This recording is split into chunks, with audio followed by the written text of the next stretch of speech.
दोपहर के 2 बज चुके हैं और ये वक्त है प्रदेश हमारा का। मैं हूं आपके साथ आयुषी गुप्ता और मैं हूं आपके साथ प्रियंका राय। बुलेटिन की शुरुआत बड़ी खबर के साथ करेंगे। झुंझुनू से बड़ी खबर है। खेतड़ी कोलिहान खदान हादसे मामले को लेकर इस वक्त ये बड़ी खबर और बड़ा अपडेट आपको बता दें। डीजीएमएस टीम हादसों के कारणों का जांच कर रही है। तो टीम ने जांच के लिए केज और स्किप को सीज किया है। आपको बता दें कि टीम डिक्लाइन से निर्मित वाहन से घटनास्थल पहुंची। तो जांच के कारण आज भी खदान में खनन के कार्य बंद हैं। कोलिहान खदान में मंगलवार शाम को यह हादसा हुआ था। हादसे में मुख्य सतर्कता अधिकारी की मौत हो गई थी। कोलिहान खदान हादसे में कुल 14 लोग घायल हुए हैं, जिन्हें इलाज के लिए जयपुर रेफर किया गया है। लगातार हादसे के कारणों की जांच जारी है।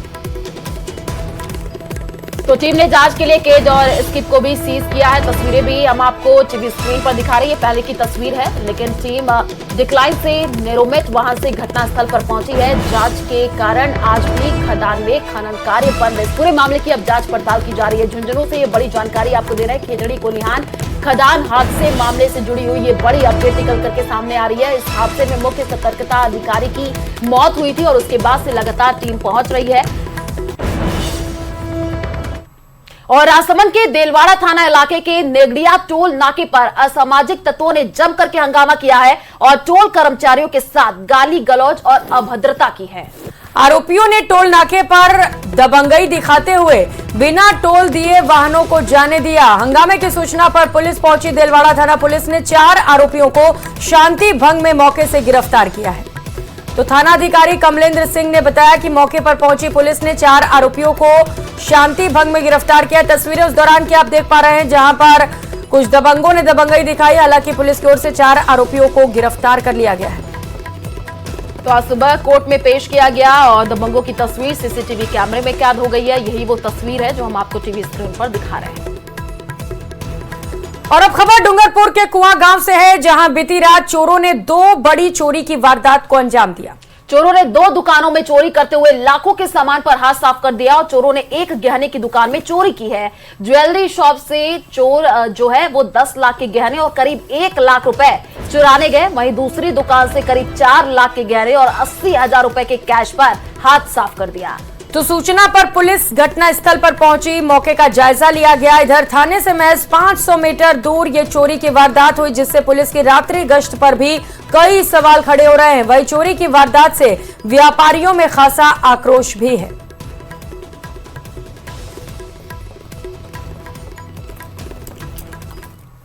कल शाम को 6 बजे दुकान बंद करके घर पे गया। उसके बाद रात को 2 बजे मुझे मेरे आस पड़ोस के लोगों से खबर मिली कि मेरे शटर आधा खुला हुआ है। रात को मैंने 2 बजे आके देखा, इसकी कंडीशन ये रही। इसके अंदर मेन गली है, मेन बाजार की गली है। यहाँ पे रात को लाइट भी लग रही थी। इसके बाद भी चोरों ने इस दुकान को निशाना बनाया। और चले रुक करते अगली खबर की ओर। बाड़मेर के रामसर क्षेत्र के बसरा गांव में छत पर सोए एक युवक की शुक्रवार को हुई हत्या के मामले में पुलिस ने त्वरित कार्रवाई करते हुए 24 घंटे में ही खुलासा कर दिया है।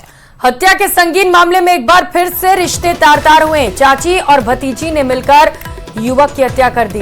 भतीजे पर भी हत्या के आरोप है। हत्या की वजह दोनों को प्रेम संबंधों के फोटो वायरल होने की आशंका थी। पुलिस ने महिला को गिरफ्तार कर लिया है और बाल अपचारी को किशोर संरक्षण गृह में भेजा गया।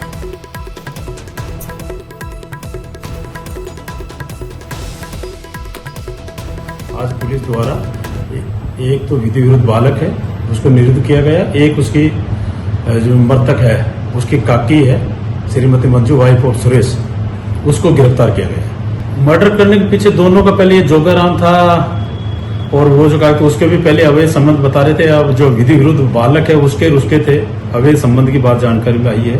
और इस तरह के जो वीडियो दोनों के कहीं हाथ लग गए थे, उन पे कोई वो दबाव मृतक इस तरह का कोई बनाना चाह रहा था भाई संबंध के द्वारा। इस वजह से इसने जो विधि विरुद्ध बालक है और जो उसकी काकी है, दोनों ने मिलकर सोते हुए इसकी हत्या की। तो वहीं बहुचर्चित नांदरी कांड के आरोपियों को समुचित इलाज मुहैया नहीं हो पा रहा और इसको लेकर के न्यायालय ने भी नाराजगी जताई है। दरअसल पिछले दिनों गर्भवती महिला के साथ रेप हुआ और आरोपी के घरों को ग्रामीणों ने जला दिया था। इस घटनाक्रम में कुछ ग्रामीण भी झुलस गए थे। जिले के मेहंदीपुर बालाजी थाना पुलिस ने जैसे ही सुलझे हुए झुलसे हुए, माफ कीजिएगा, ग्रामीणों को अस्पताल से डिस्चार्ज किया तो उन्हें गिरफ्तार कर लिया गया और कोर्ट में पेश किया गया, जहां से उन्हें जेल भेजा गया।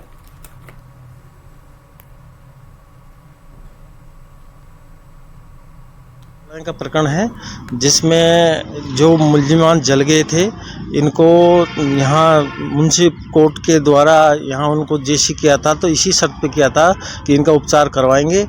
जब इनका उपचार नहीं हुआ तो हमको परिवादी के उसके संरक्षकों ने बताया कि वो ज़्यादा तबीयत खराब है, उनके जल गए, इन्फेक्शन हो गया। और खबर धौलपुर के बसई नवाब सरकारी हॉस्पिटल पर विभागीय अधिकारियों की अनदेखी के चलते स्वास्थ्य व्यवस्थाएं जो है चरमरा रही है। यहां बीते कई महीनों से अस्पताल में सरकार की मुफ्त जांच योजना पूरी तरह से ठप हो गई है। वहीं बदहाल साफ सफाई के अलावा अस्पताल में आने वाले मरीजों के लिए पानी की भी बड़ी किल्लत है। इसके चलते मरीजों को बेहतर इलाज के बजाय यहां परेशानियों से दो चार होना पड़ रहा है। तो जानकारी के मुताबिक बीते काफी समय से अस्पताल में सीबीसी सहित बायोकेमिस्ट्री में आने वाली शुगर, कोलेस्ट्रॉल और लीवर से संबंधित ओटी, पीटी, पीलिया के अलावा किडनी फंक्शन से जुड़ी यूरिया, क्रिएटिनिन आदि जांच पूरी तरह से बंद है। तो वहीं मरीजों को यहां एक्सरे सुविधा का भी लाभ नहीं मिल पा रहा।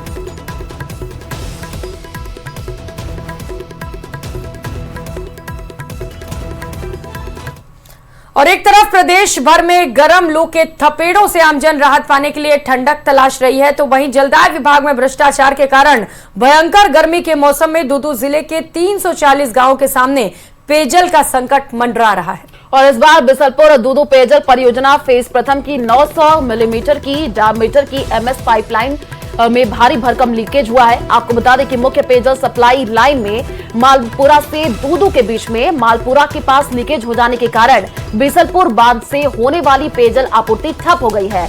बिसलपुर परियोजना से जुड़े पचेवर ऑफ टेक के 42 गांव में पानी की आपूर्ति नहीं हो पा रही है। वहीं दूदू पंप हाउस से जुड़े 108 गांवों के लिए भी बूंद बूंद पानी के लिए लोग तरस रहे हैं।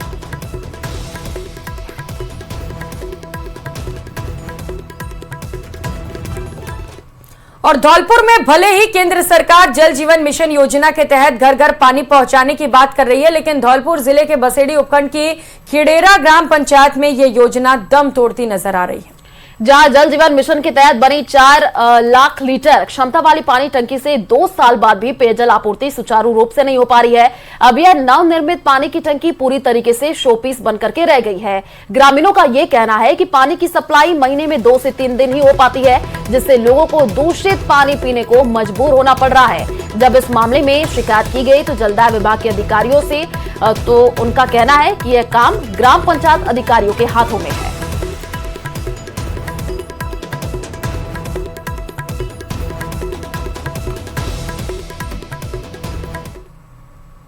टांकी बनी हुई है, जलदाय विभाग के पास जाते हैं, वाटर वर्क्स में एएन से कहा जाता है तो वे कहते हैं कि तो हेड ओवर ग्राम पंचायत के कर दी गई है। ग्राम पंचायत वालों से कहते हैं तो ग्राम पंचायत वाले कह देते हैं कि हमारे हेड ओवर कोई नहीं है। और प्रदेश में ग्रीष्मकालीन अवकाश चल रहा है, तो वहीं दूसरी ओर गुलाबी नगरी में समर कैंप आयोजित हो रहे हैं। समर कैंप में बड़ी संख्या में बच्चे भाग ले रहे हैं। अपनी पसंदीदा विधाओं के बारे में बच्चे जान भी रहे हैं। ऐसे में इस बार बच्चे किस एरिया में रुचि दिखा रहे हैं, विशेषज्ञों द्वारा क्या कुछ नया सिखाया जा रहा है। जयपुर के जवाहर कला केंद्र में जूनियर समर प्रोग्राम कैंप आयोजित किया जा रहा है। कैंप में अलग अलग आयु वर्ग के बच्चों को विशेषज्ञों द्वारा 16 अलग अलग विधाओं का प्रशिक्षण दिया जा रहा है। थर्ड डे है बच्चों के साथ में और 8 to 9 का एज ग्रुप है। तो अभी स्टार्टिंग के अंदर थोड़ा सा उनकी एनर्जी चैनलाइजिंग और आपस में वो कैसे काम कर सकते हैं, तो उसी को लेकर कुछ काम हो रहा है। अजमेर में भीषण गर्मी से पानी की समस्या बढ़ती चली जा रही है, जिसे लेकर अजमेर दक्षिण से विधायक अनीता बदेल पीएचईडी के एडिशनल चीफ के कार्यालय पहुंची और इसे लेकर दिशा निर्देश दिए। तो विधायक अनीता बदेल ने कहा कि गर्मी बढ़ने के साथ ही पानी की मांग भी लगातार बढ़ने लगी है, जिसके कारण क्षेत्र में कई समस्याएं उत्पन्न हो गई हैं। सरकार बनने के साथ ही इन समस्याओं को लेकर के कई ठोस कदम उठाए और अमृत 2 योजना के तहत बजट घोषणाएं भी की गई, लेकिन अलग अलग समस्याओं और आचार संहिता के चलते ये काम पूरा नहीं हुआ है। लेकिन अब जल्द इस पर काम शुरू किया गया है। देखिए, गर्मी का कहर 46 डिग्री टेम्परेचर है और ऐसी स्थिति में पानी की डिमांड निश्चित रूप से बढ़ती है। उस पानी की डिमांड को डिपार्टमेंट कैसे पूरा करेगा कि सबको पानी मिले और पानी से किसी को परेशानी ना हो। पीने का पानी बहुत महती आवश्यकता है, उसी को लेकर के आज यहाँ बैठक हुई। हमारे यहाँ अमृत 2 का प्रोजेक्ट भी आने वाला है, साथ ही साथ में अमृत 2 के प्रोजेक्ट के अलावा बजट घोषणाओं के भी कुछ काम होने हैं। यदि वो बजट घोषणाओं के काम समय पर पूरे हो जाते हैं तो लोगों को पानी मिलने में दिक्कत नहीं आएगी। तो प्रदेश में भीषण गर्मी का दौर जारी, आसमान से आग बरस रहा है, लोगों का हाल बेहाल है। लू के थपेड़ों से सड़कों पर सन्नाटा है।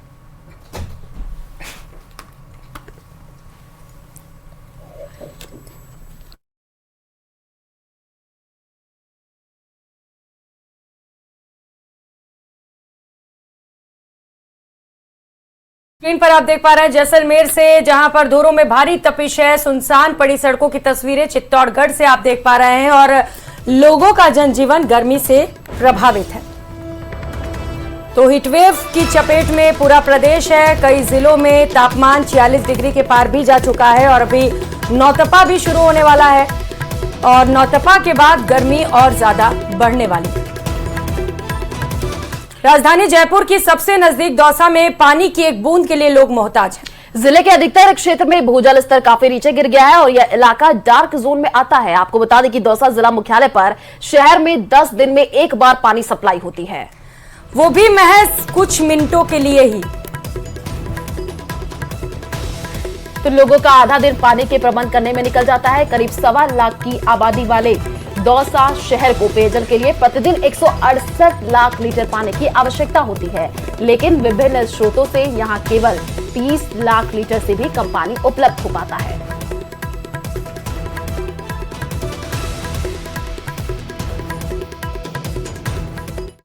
राजधानी जयपुर के सबसे नजदीक है दौसा जिला, लेकिन दौसा जिला पानी की एक एक बूंद के लिए परेशान है। दौसा जिला मुख्यालय पर शहर की स्थिति ऐसी है कि 8 से 10 दिनों में पानी की एक बार सप्लाई होती है, वह भी चंद मिनट।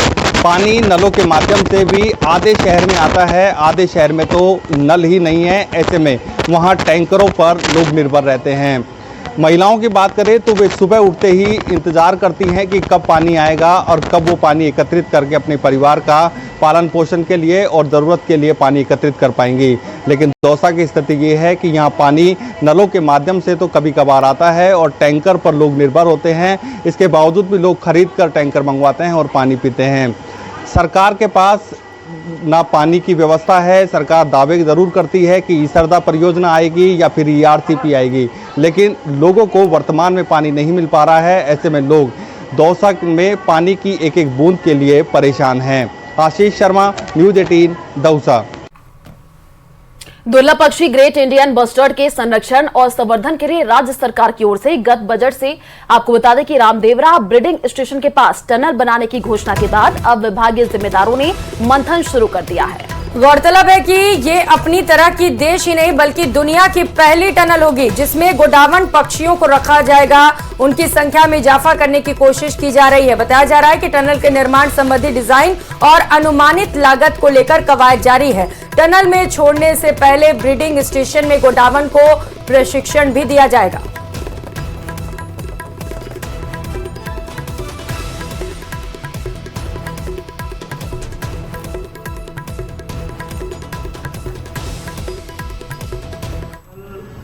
एक्चुअली एक रीवाइल्डिंग स्ट्रक्चर है, एक बड़ा स्ट्रक्चर बनेगा जिसमें जो गोडावण जो पल रहे हैं वो एक फाउंडर पॉपुलेशन अचीव होने के बाद जो उनकी नेक्स्ट जनरेशन है उनको वाइल्ड में वापस रिलीज करने के लिए उनको ट्रेन किया जाएगा।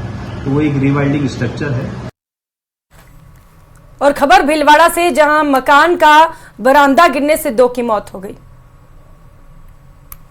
तो हादसे में मां और बेटी की दबकर मौत की सूचना है। राधा देवी और बेटी सपना की हादसे में मौत हो गई। 50 साल पुराना ये मकान बताया जा रहा है। मकान की तस्वीरें आपके टीवी स्क्रीन पर। बडलियास कस्बे में देर रात पुराने मकान का बरामदा धराशायी हो गया। बरामदे के नीचे ही मां और बेटी सो रही थी। इसमें एक बच्ची भी घायल हो गई। घायल को जिला अस्पताल में चिकित्सा के लिए भर्ती कराया गया है। तस्वीरें आपकी टीवी स्क्रीन पर है। 2 तस्वीरें हैं। देखिए यहाँ पर सामान भी बिखरा हुआ नजर आ रहा है और एक बच्ची जिसकी हालत गंभीर बताई जा रही है, उसको अस्पताल में भर्ती करा दिया गया है। हादसे में मां बेटे की दब करके मौत हुई है।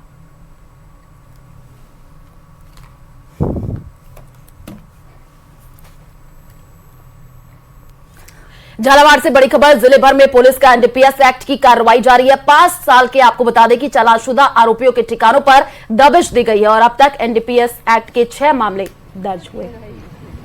तो जिले भर में पुलिस की 80 टीम 250 जवान दबिश दे रहे हैं। करीब 100 आरोपियों को अब तक डिटेन किया गया है और पूछताछ भी लगातार जारी है। नशे पर लगाम लगाने के लिए एनडीपीएस एक्ट के तहत लगातार पुलिस की ओर से कार्रवाइयां की जा रही है, जहां पर लगभग 100 आरोपियों को गिरफ्तार कर उनसे पूछताछ किया जा रहा है।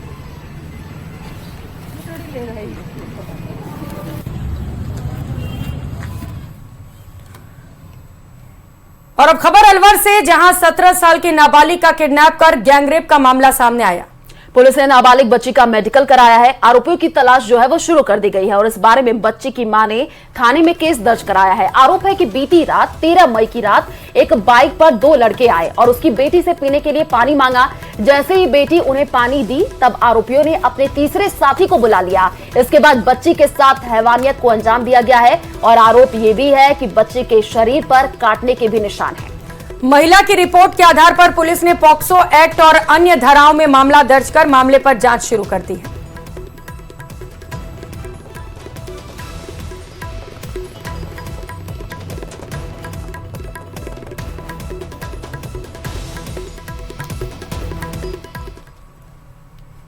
महिला ने मुकदमा दर्ज कराया है। इसने रिपोर्ट में अंकित किया है कि उसकी 17 साल की लड़की रात्रि के समय घर पर थी और 2 लड़के बाइक पर आए जिन्होंने पानी पीने के लिए मांगा। इस दौरान उस लड़की का अपहरण करके वो ले गए और खेतों में ले जाकर उसके साथ में उन्होंने बारी से बलात्कार किया। उन्होंने एक अपने साथी को और बुला लिया जिसके द्वारा भी बलात्कार का प्रयास किया गया। इस दौरान लड़की उनके जंगल से छोड़ करके भाग करके घर आ गई। इस रिपोर्ट पर FIR दर्ज की गई है और अनुसंधान जारी है।